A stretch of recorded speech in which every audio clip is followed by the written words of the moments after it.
Polisi menangkap 15 remaja setelah ditemukan mayat seorang remaja di jurang Sungai Kepahyang.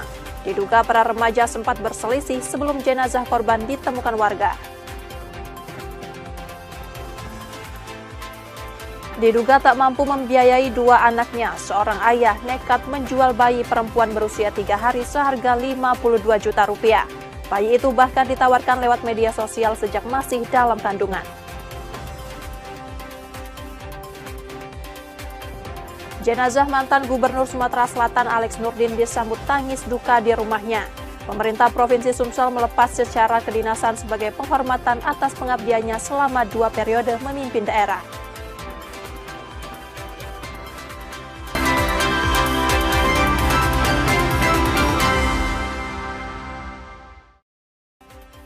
Selamat pagi saudara, apa kabar Anda hari ini? Seperti biasa kami akan membuka hari Anda dengan sejumlah laporan menarik dari Sumatera Selatan dan daerah lain di Sumatera bagian selatan. Selain berita utama tadi masih ada informasi menarik lainnya yang akan kami sampaikan. Bersama saya Rizka Silviana, inilah Kompas Pagi selengkapnya di Kompas TV Independen Terpercaya.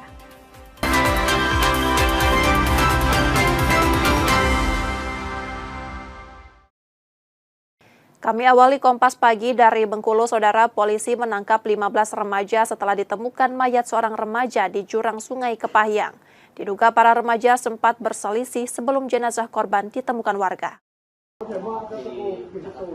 Setelah ditemukan jenazah YS di jurang Sungai Kepahyang, polisi menangkap 15 remaja untuk dimintai keterangan. Mereka merupakan saksi dari kelompok korban dan kelompok lain yang sebelumnya sempat berselisih. Sebelum penemuan mayat, cekcok di antara remaja berujung perkelahian. Beberapa remaja melompat ke jurang, rekan korban selamat, sementara YS ditemukan warga dengan luka di sekujur tubuh. Di satu kelompok memutuskan untuk lompat. Saat lompat, yang 6 ini selamat, 1 masih belum ditemukan. Jadi dia ini bersama dengan 6 teman? Ya. Berarti 7 yang melompat ke arah jurang itu? Dari 7 tersebut masih kita dalami lagi peran-perannya, jadi belum ada fix pasti 7. Artinya korban ini sempat terlibat perselisihan? Sebelumnya memang ada perselisihan. Polisi masih mendalami penyebab kematian dan belum menetapkan status 15 remaja. Tes urin menunjukkan 4 remaja yang masih berstatus pelajar positif menggunakan narkoba. Tim Liputan, Kompas TV, Kepahyang, Bengkulu. Sementara itu diduga tak mampu membiayai 2 anaknya. Seorang ayah nekat menjual bayi perempuan berusia 3 hari seharga 52 juta rupiah. Bayi itu bahkan ditawarkan lewat media sosial sejak masih dalam kandungan.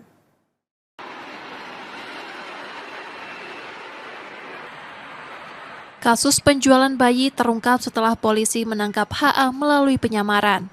Bayi perempuan itu merupakan anak keempat pasangan tersebut. Kepada polisi, HA mengaku menjual anaknya karena alasan ekonomi. Ia menawarkan anaknya lewat media sosial dengan modus adopsi bahkan sejak dalam kandungan. Coba kamu ceritakan dulu, bagaimana awalnya kamu bisa terpikir untuk menjual anak tersebut? Karena ekonomi. Ya, karena ekonomi. Maksudnya itu gimana? Awalnya bisa terjadi penjualan itu gimana? Yang dari awal kamu memposting di Facebook itu gimana? Coba. Karena saya nggak mampu untuk membiayai anak saya dua-duanya, Pak. Ya, itu sebabnya. Sang ayah kini ditangkap untuk pemeriksaan sementara ibu bayi masih berstatus saksi dan mendampingi anaknya. Polisi terus mendalami kasus ini dan menelusuri kemungkinan keterlibatan pihak lain. Muklas Diferensial, Kompas TV, Palembang, Sumatera Selatan. Beralih ke Lampung, saudara, pencurian di Lampung Tengah meresahkan warga. Pelaku membobol rumah dan kantor pemerintah untuk mengambil barang berharga saat Ramadan. Diapain itu ya? Kantor Kelurahan Bandar Jaya Timur Terbanggi Besar Lampung Tengah disatroni maling. Pelaku menjebol pintu belakang dan membawa kabur sejumlah barang, termasuk 3 kipas angin dan tabung gas LPG 3 kg. Lurah menyebut ini bukan kali pertama. Sebelumnya kantor sama pernah dibobol dengan modus serupa. Perkiraan kejadian sekitar jam 2 malam, karena memang ada warga yang kebetulan dia masih ada aktivitas di jam 2 malam tersebut, memang melihat ada rombongan anak-anak itu 1 motor bonceng 3 jam 2 malam itu lewat, posisinya ngebut. Nah, yang dicurigai sih mereka yang habis melakukan pembobolan di kantor kelurahan. Aksi serupa juga terjadi di rumah warga perumahan Gria Gunung Madu, Seputih Jaya saat pemilik sedang di luar. Ketika masuk pintu belakang sudah kebuka, ada papan satu yang lepas itu, kemudian handle juga kelihatan dirusak. Terus yang kita cek, yang pertama gas yang kelihatan, kemudian baju istri yang agak luka-luka, terus kipas, terus korden 5 biji. Kedua kasus pencurian modus bobol ini sudah dilaporkan ke polisi dengan harapan pelaku segera ditangkap dan diproses hukum. Roma Feidham, Kompas TV, Lampung Tengah, Lampung. Masih dari Lampung, saudara, polisi menggagalkan aksi remaja yang membakar ban di jalan lintas Jambi luar kota Muaro Jambi saat patroli dini hari. Aksi itu diduga sebagai modus pungutan liar yang meresahkan pengguna jalan.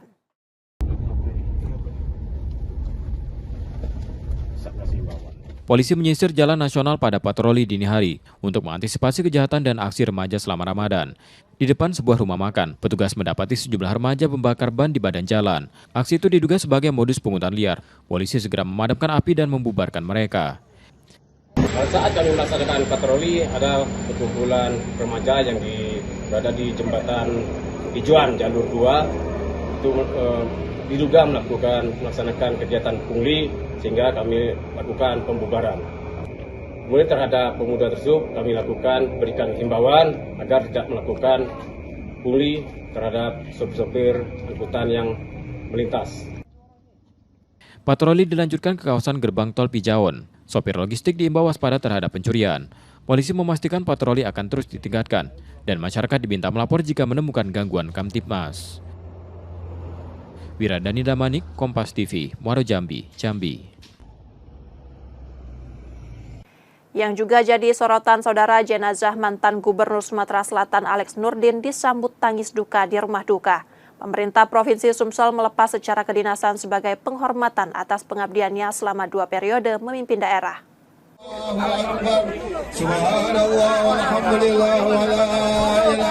Jenazah mantan Gubernur Sumatera Selatan Alex Nurdin tiba di rumah duka di Jalan Merdeka Kamis pagi. Suasana haru dan zikir mengiringi kedatangan almarhum, dihadiri keluarga, masyarakat, dan pejabat daerah. Gubernur Sumsel Herman Deru menyatakan penghormatan atas pengabdian almarhum. Beliau 10 tahun banyak peninggalan beliau yang tentu bukan hanya melihat satu sisi saja, tapi ada pembangunan mental, pembangunan infrastruktur, pembangunan non-fisik. Nah ini yang tentu kita bisa katakan banyak sekali legasi beliau. Putra almarhum Dodi Reza Alex mewakili keluarga menyampaikan permohonan maaf.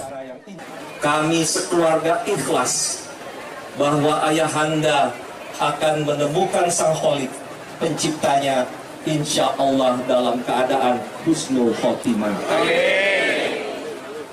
Untuk itu, atas nama keluarga besar, saya mengucapkan permohonan maaf sebesar-besarnya apabila almarhum dalam semasa hidupnya, dalam pergaulannya, maupun juga dalam kedinasannya banyak melakukan kesalahan. Banyak melakukan hal-hal yang Bapak Ibu sekalian mungkin tidak ikhlas ataupun tidak rela. Untuk itu, dengan kerendahan hati, saya sebagai putra sulung almarhum memohon keikhlasan yang sebesar-besarnya dan permohonan maaf setinggi-tingginya. Jenazah kemudian disolatkan di Masjid Agung dan dimakamkan secara kedinasan di TPU Keluarga Kebun Bunga. Yudi Kiswanto, Kompas TV, Palembang, Sumatera Selatan.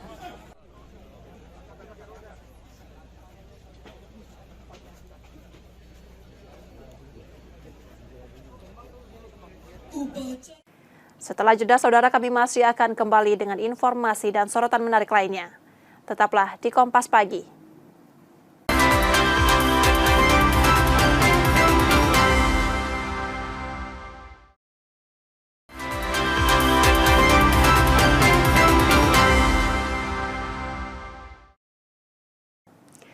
Anda masih di Kompas Pagi, saudara.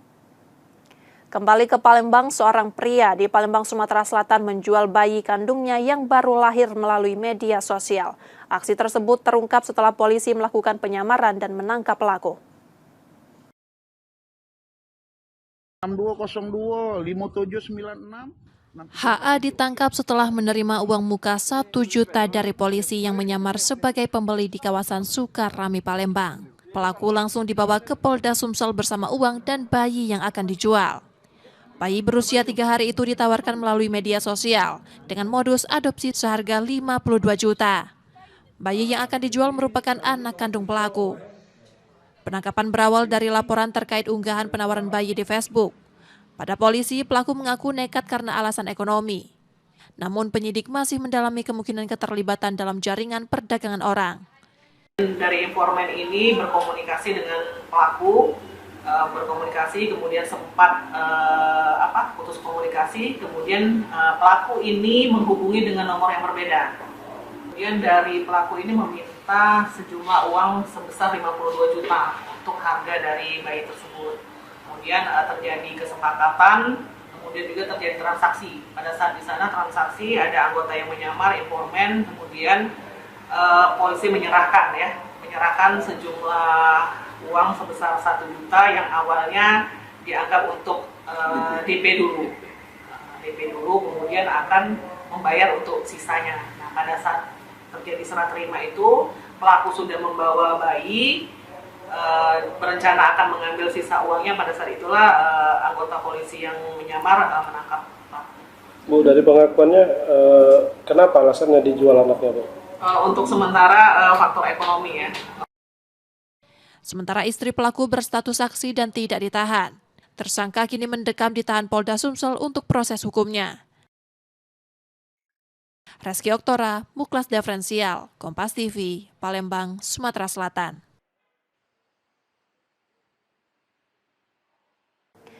Sementara itu, Saudara, Jaksa Penuntut Umum menuntut mantan Wali Kota Palembang 3 tahun 6 bulan penjara dalam kasus dugaan korupsi Pasar Cinde.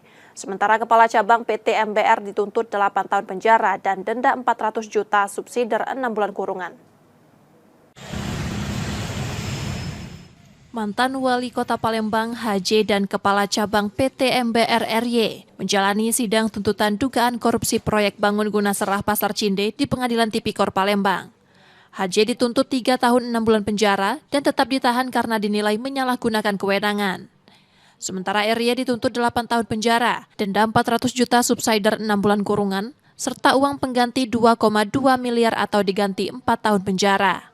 Menjatuhkan pidana terhadap terdakwa Harmojoyo dengan pidana penjara selama 3 tahun dan 6 bulan dikurangi selama masa penahanan terdakwa dengan perintah agar terdakwa tetap ditahan dan pidana denda sebesar 200 juta rupiah subsidiar 6 bulan kurungan.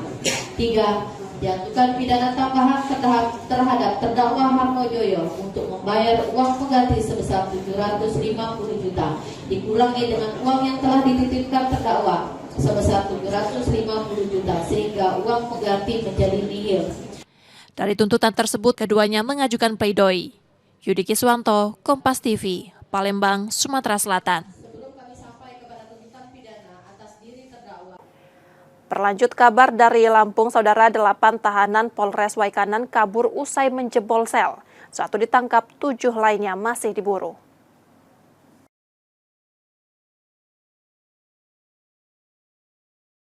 Delapan tahanan kabur dari rumah tahanan Polres Waikanan Lampung pada Minggu dini hari. Tim gabungan Polres Waikanan dan Polda Lampung bergerak melakukan pengejaran dan menangkap kembali 1 tahanan, sementara 7 lainnya masih dalam pencarian. Para tahanan diduga melarikan diri dengan merusak plafon ruang tahanan menggunakan gergaji besi yang diduga diperoleh dari luar rutan. Ya, kita sudah melakukan pencarian, tadi sudah ditangkap 1, sekarang yang lain sedang dalam proses pengejaran. Dibantu oleh teman-teman yang ada di Polda, dari Resmob, dan tim yang lain. Status tahanan. Oke, sehingga terkait kronologi dan hasil pendalaman internal seperti apa, Jenderal? Ya, masih kita dalami semua.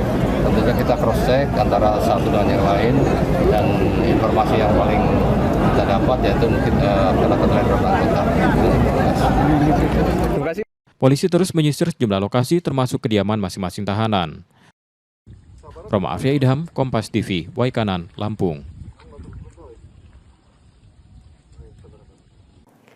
Masih dari Lampung, Saudara, aksi 2 pemuda di kota Metro Lampung yang mengacungkan senjata api saat melintas di sebuah gang berakhir dengan penangkapan. Keduanya ditangkap polisi setelah sempat melakukan perlawanan.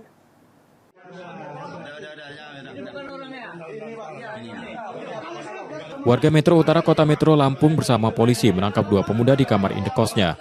Keduanya sebelumnya meresahkan warga setelah melakukan aksi penodongan menggunakan senjata api. Untuk menghindari amukan massa, polisi menangkap keduanya, beserta barang bukti berupa senjata api ilegal dan amunisinya. Dari pemeriksaan, kedua pemuda LF dan AD asal Sumatera Selatan mengaku membeli senjata api ilegal untuk menjaga diri. Dua tersangka yang kita amankan, inisial L dan inisial A. Untuk barang bukti yang diamankan yaitu senpi rakitan sejenis model revolver dengan 3 peluru di situ. Perbuatannya sendiri berupa modus pengancaman, tentunya dengan menggunakan senjata api tersebut. Saat ini keduanya ditahan di Polres Metro dan terancam hukuman maksimal 15 tahun penjara. Roma Afria Idham, Kompas TV, Metro, Lampung. Yang masih jadi sorotan, Saudara, Barreskrim Polri menggerebek rumah pengusaha timah di Bangka Selatan terkait jaringan penyelundupan timah ilegal ke Malaysia yang merupakan pengembangan kasus Oktober lalu. Barreskrim Polri dan Polda Bangka Belitung menggerebek rumah dan gudang terkait penyelundupan pasir timah ilegal ke Malaysia. Penggerebekan ini merupakan pengembangan penyidikan dari kasus yang sebelumnya terungkap oleh Otoritas Maritim Malaysia. Dari penggeledahan, polisi menemukan dokumen penting, beberapa berangkas dan aset yang diduga terkait aktivitas penyelundupan. Sementara pemilik rumah dan gudang tidak berada saat penggerebekan berlangsung. Oleh sebab itu, saya kira sudah lengkap dari mulai hulu sampai hilir pengungkapan penyelundupan timah dari Kepulauan Bangka Belitung ini bisa kita ketahui. Tentunya pola-pola ini bisa kita kembangkan, tidak ada timah yang berasal dari Bangka Belitung ini, harapan kami yang diselundupkan ke Malaysia tentunya. Dengan pola-pola yang ada ini, kami baru bisa mengungkap 18 kali penyelundupan, tentunya itu ribuan kali yang telah diselundupkan ke Malaysia. Sesuai data dari Asosiasi Eksportir Timah Indonesia, itu ada 12.000 ton per tahun tentunya. Kerugian kurang lebih 22 triliun. Sampai saat ini polisi telah mengungkap 18 penyelundupan timah ilegal. Penyidikan terus berjalan untuk memutus rantai penyelundupan. Nanda Ardiansyah, Kompas TV, Bangka Selatan, Bangka Belitung. Kami jeda sejenak, Saudara, sesaat lagi kami akan kembali. Tetaplah di Kompas Pagi.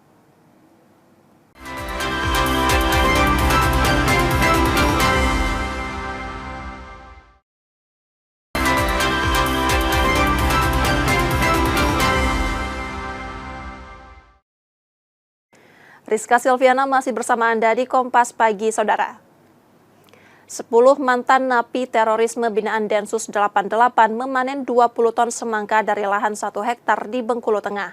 Panen perdana ini menjadi bagian dari program deradikalisasi berbasis pemberdayaan ekonomi.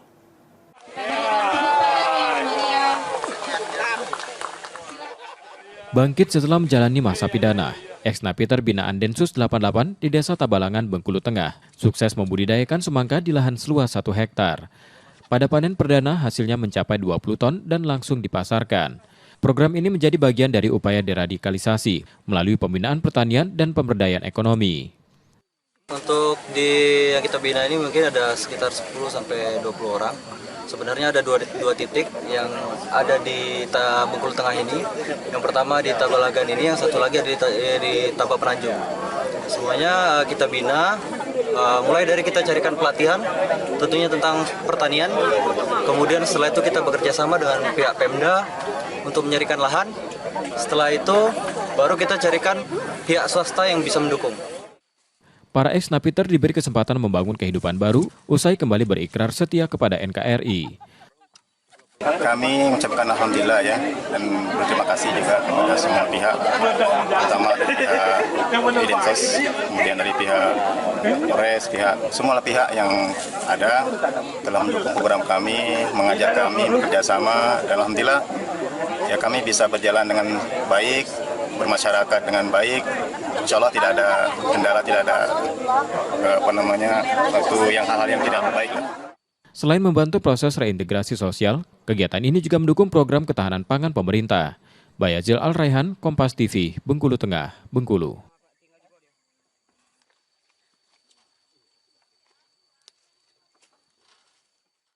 Informasi perkembangan inflasi, Saudara. Gubernur Sumatera Selatan menginstruksikan seluruh OPD dan pemangku kebijakan memperketat pengawasan harga bahan pokok untuk menjaga inflasi tetap terkendali. Kita menggunakan 4K dari yang fokus Sumatera Selatan mencatat inflasi Januari 2026 sebesar 3,33%, masih di bawah nasional 3,55%. Gubernur Herman Deru menekankan pengendalian inflasi harus dilakukan di lapangan, meski harga naik karena cuaca dan permintaan meningkat. Jawabannya adalah semua pejabat pemangku kebijakan ini untuk banyak-banyak ke lapangan. Nggak harus nunggu bupati, wali kota, nggak harus nunggu gubernur. Ya cek. Jadi para kepala dinas, para pembantunya, para kepala daerah ini turun aja ke lapangan, informasikan, koordinasikan kalau ada yang melonjak. Bank Indonesia Sumsel menyebut pasar murah dan program GPIPS jadi strategi stabilisasi pangan. Kita perlu melakukan upaya apakah operasi pasar. Kalau mereka menaikkan, kalau ada barang, akhirnya kan konsumen beli kepada yang murah kan, gitu kan. Akhirnya jualan juga kan, dijual juga akhirnya kan dengan harga murah juga akhirnya. Harapannya seperti itu, sehingga kenaikan inflasinya nggak ada. Pangan sejahtera ini biar sejalan dengan program Astacita, yaitu ketahanan pangan gitu. Seperti itu, makanya namanya GPIPS. Kalau udah kebutuhan di Sumsel terpenuhi, maka bisa kita ke antar provinsi, kan bagus kan, gitu loh. Nah ini yang kedepannya yang kita bilang jangka menengah panjang. Masyarakat juga diminta tetap tenang, mencegah panic buying demi menjaga stok dan harga hingga hari raya. Muhammad Reza Pahlevi, Kompas TV, Palembang, Sumatera Selatan.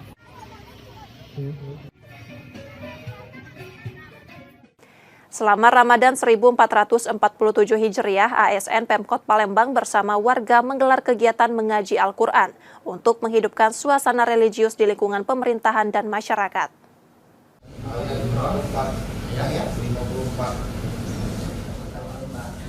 ASN Kecamatan Gandus Palembang bersama warga menggelar pengajian di Musola Al-Umara setiap hari kerja usai sholat zuhur selama Ramadan 1447 Hijriah. Kegiatan ini menjadi bagian dari program Pemkot Palembang untuk menekan buta aksara Al-Quran sekaligus memperkuat kebersamaan dan nilai spiritual. Ya, alhamdulillah antusiasnya, jumlah jamaah sangat luar biasa hingga musola kami ini tidak muat, dan insya Allah semoga istiqomah dalam mengikuti kegiatan ini. Kami memang dari sejak hari pertama memulai kegiatan ini juga mengajak dari masyarakat, yang mana kami sampaikan dengan Ketua RT dan Ibu Kadar, dan alhamdulillah Ibu Kadar dan Bapak Ketua RT ini ikut hadir langsung dalam mengaji ini. Kami sangat mengapresiasi kegiatan ini karena kami juga melaksanakan juga di Masjid Musola yang ada di sekitar. Kemudian dilanjutkan, ini adalah bentuk upaya apalagi di bulan suci Ramadan ini, yaitu untuk meningkatkan keimanan dan ketakwaan kita kepada Allah Subhanahu wa taala. Jika antusiasme tetap tinggi, pengajian akan dilanjutkan usai Ramadan. Nur Muhammad, Kompas TV, Palembang, Sumatera Selatan.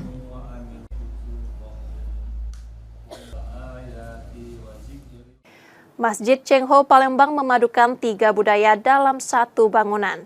Gerbang beratap tanduk kambing khas Sriwijaya berpadu dengan kubah Timur Tengah dan dominasi merah Tionghoa menghadirkan harmoni arsitektur yang khas. Di kawasan perumahan Top Jakabaring Palembang berdiri Masjid Al-Islam Muhammad Cheng Ho Sriwijaya Palembang yang mencuri perhatian lewat gradasi warna mencolok dari kejauhan. Dibangun sejak 2010 di atas lahan hampir 5.000 meter persegi, masjid ini tetap kokoh dan menjadi salah satu ikon religi kota. Arsitekturnya memadukan 3 budaya, kubah bergaya Timur Tengah bertabur bulan sabit, dan bintang berpadu dengan atap gerbang, serta menara berbentuk tanduk kambing ciri khas Sriwijaya. Dominasi merah khas Tionghoa melambangkan kebahagiaan, disandingkan dengan kuning simbol kejayaan dan hijau mempresentasikan surga. Di sisi kiri dan kanan berdiri 2 pagoda merah beratap hijau, masing-masing 5 tingkat melambangkan sholat 5 waktu. Nama masjid diambil dari tokoh pelaut muslim asal Tiongkok Cheng Ho yang dikenal berdakwah di bumi Sriwijaya. Bagian dalam masjid dihiasi kaligrafi menghadirkan suasana teduh bagi jemaah.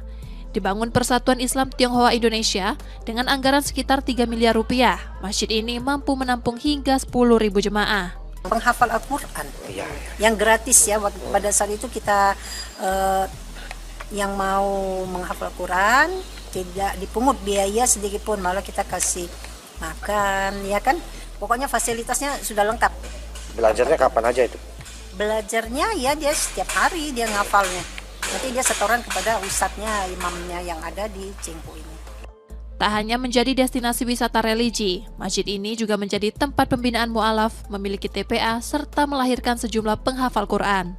Kebetulan dekat tempat kerja, jadi karena di sini lengkap ya, suasananya selain sejuk, ketika istirahat atau jam keluar istirahatnya kerja bisa langsung pembacaan di sini. Ngaji di sini, apalagi sering ada kultum juga di sini, jadi kita bisa sekalian dengar ceramah sekalian dari ustadznya. Saat Ramadan, jemaah kian ramai, rutin disinggahi warga sepulang kerja untuk beribadah dan memperdalam ilmu agama. Yudi Kiswanto, Kompas TV, Palembang, Sumatera Selatan. Masjid Suro Palembang atau Masjid Al-Mahmudiyah menyimpan jejak penting dalam sejarah perjuangan masyarakat Palembang. Bangunan ini tak hanya jadi tempat ibadah, tetapi juga pernah berdiri sebagai simbol perlawanan terhadap kolonialisme, merekam semangat juang warga di masa lampau. Berikut laporan jurnalis Kompas TV Rizka Silviana dan Muhammad Reza Pahlevi. Saudara, tepat di belakang saya saat ini adalah Masjid Suro, masjid tertua di kota Palembang yang masih berdiri kokoh di tengah perkembangan zaman. Nah, di bulan Ramadan ini masyarakat biasanya datang untuk beribadah sekaligus merasakan suasana spiritual yang berbeda dengan tempat yang memiliki sejarah ratusan tahun. Dan saya akan ajak Anda untuk lebih mengenal masjid bersejarah ini.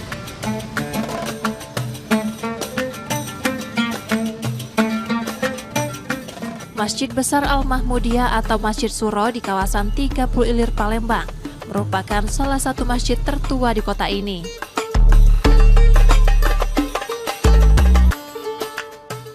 Dibangun pada 1889 dan rampung 1891.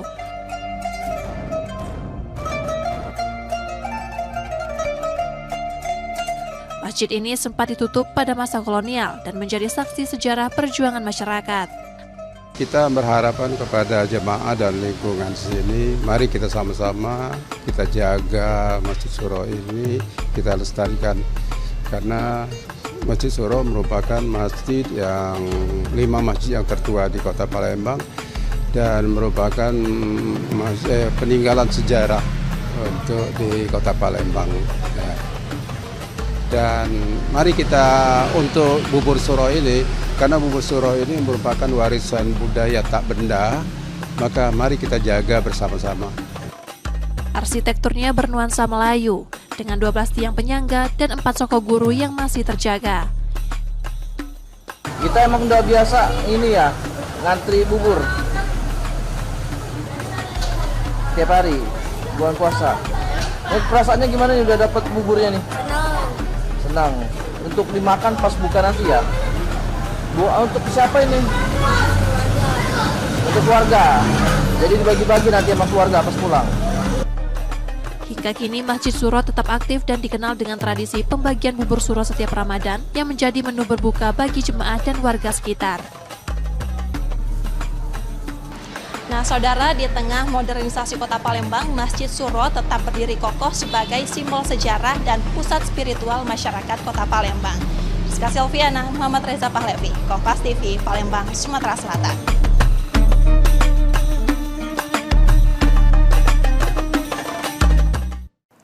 Saudara, kami jeda sejenak, sesaat lagi kami akan kembali. Tetaplah di Kompas Pagi.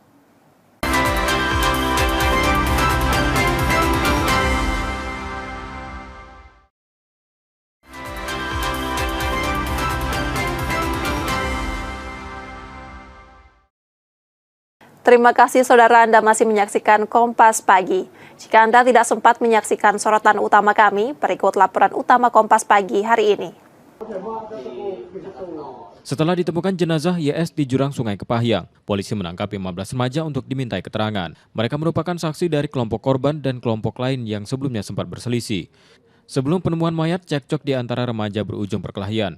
Beberapa remaja melompat ke jurang, rekan korban selamat, sementara YS ditemukan warga dengan luka di sekujur tubuh. Di satu kelompok memutuskan untuk lompat. Saat lompat, yang 6 ini selamat, 1 masih belum ditemukan. Jadi dia ini bersama dengan 6 teman? Iya. Berarti 7 yang melompat ke arah jurang itu? Dari 7 tersebut masih kita dalami lagi peran-perannya, jadi belum ada fix pasti 7. Artinya korban ini sempat terlibat perselisihan? Sebelumnya memang ada perselisihan. Polisi masih mendalami penyebab kematian dan belum menetapkan status 15 remaja. Tes urin menunjukkan 4 remaja yang masih berstatus pelajar positif menggunakan narkoba. Tim Liputan, Kompas TV, Kepahyang, Bengkulu.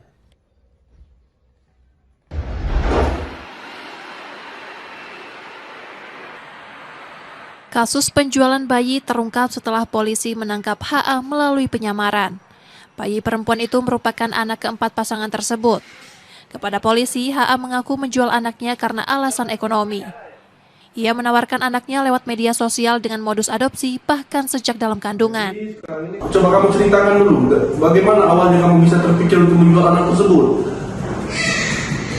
Karena ekonomi.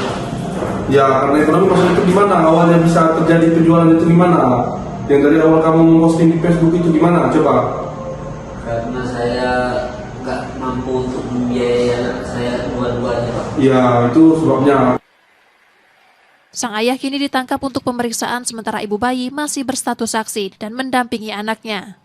Polisi terus mendalami kasus ini dan menelusuri kemungkinan keterlibatan pihak lain. Muklas Diferensial, Kompas TV, Palembang, Sumatera Selatan.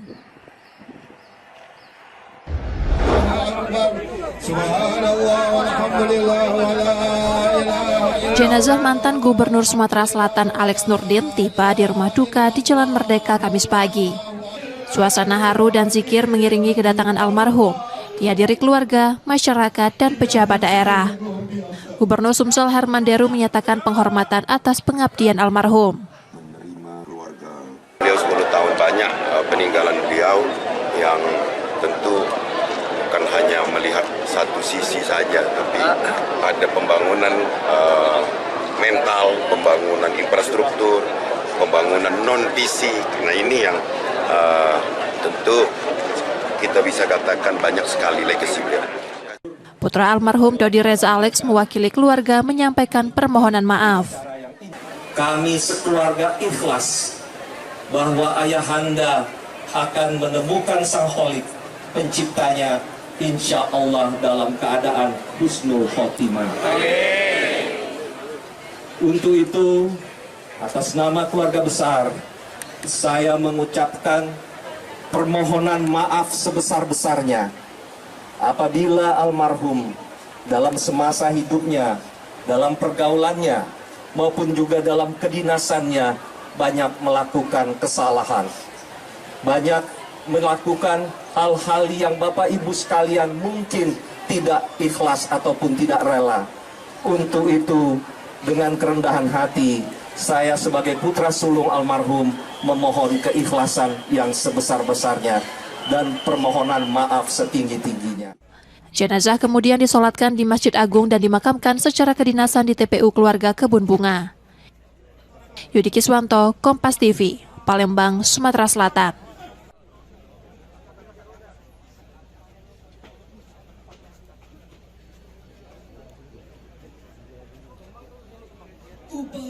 Informasi tadi saudara menjadi akhir dari Kompas pagi hari ini. Saudara, media adalah pilar yang menjaga keseimbangan informasi. Dengan menonton program berita di Kompas TV, Anda membantu memastikan media terus ada menyajikan berita yang dapat dipercaya. Kembali kami mengingatkan bagi Anda yang ingin berbagi informasi atau kritik dan saran, dapat mengakses media sosial kami. Akhirnya saya Rizka Silviana pamit, tetaplah menyaksikan Kompas TV, independen terpercaya. Terima kasih sudah menonton, selamat menunaikan ibadah puasa, dan sampai jumpa.